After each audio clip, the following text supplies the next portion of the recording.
Police in Windsor, England estimate that about 100,000 people will be celebrating in that historic town Saturday when Prince Harry and Meghan Markle say "I do."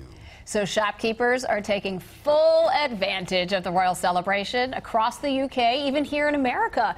Companies are cashing in on marriage mementos, from cups to cupcakes to Harry and Meghan Windsor not beer souvenirs. They're going nuts all over the royal couple. And while royal wedding watchers will be shopping and glued to every detail, singles may be wondering how they can find their own real-life Prince Charming. Local professional matchmaker Stephanie Kluver from It's Just Lunch is here with some advice. All right, Prince Charming. Really? Right. Is that even a real, I mean, if you look at Harry, besides being a prince, I think a lot of people would say this wasn't exactly Prince Charming. And he's not been Prince Charming his whole life. Right. And no man is, right? So, Well, except my husband. Oh, yeah. And you.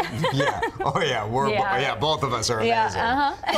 It's important to have your expectations right. It is. And I think, you know, as we work in a dating service and we have people, It's Just Lunch, people come to us and say, here's my list of what I'm looking for. Here's my Prince Charming. Go find him for me. And it's, hey, not everyone, we can't check off boxes. We're all humans. But really, you know, managing expectations and finding the person that's right for you. How do you do that without compromising too much? Because you don't want to set your bar so low. Right. Yeah. You don't. And I think the first step is getting out there and meeting a lot of different people and figuring out what are the top 3 things that you know that are extremely important to you. And in Prince Charming, you know, like I said, we're humans and we need to find out what is compatible for us. So your first piece of advice is to forget that fairy tale. Yes. Forget it, and figure out who the Prince Charming is going to be in your life. And then, of course, get rid of those expectations, but go out and meet a lot of different people. Right. Yeah. You got to kiss some frogs. Kiss a lot of frogs, go on a lot of dates. Yes, don't settle. Go on a lot of different dates with different men or women that are going to fit different things on your list.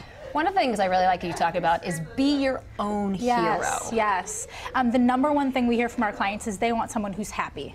Has their own life, is fulfilled in their own life, has things that they like to do for fun. It's very attractive, right? Yes. Everyone wants to be with a joyful person who has their own life and is their own hero, not looking for someone to make them happy. I've had so many friends where that's happened, is they've made themselves happy, they've gone out and done things that they want to do, and then it just happens for them. And that's in marriage too. You know, when you're happy yourself, you bring happiness to the marriage and your relationship, and you're not looking for that husband or wife to be that Prince Charming for your life. Yeah, just the whole idea of finding the Prince Charming or the perfect princess, I think, is a little ridiculous. A little bit. You have to make that. You have to make that yourself. Right. And then you find someone that you enjoy. Exactly. Exactly. And you know, Prince, he's not a prince all the time, right? No. So that marriage it's still going to have its ups and downs, and that's okay. I mean, how much Prince is the appropriate amount? Like 30% of your time? 50, maybe 50% Prince, 50% frog?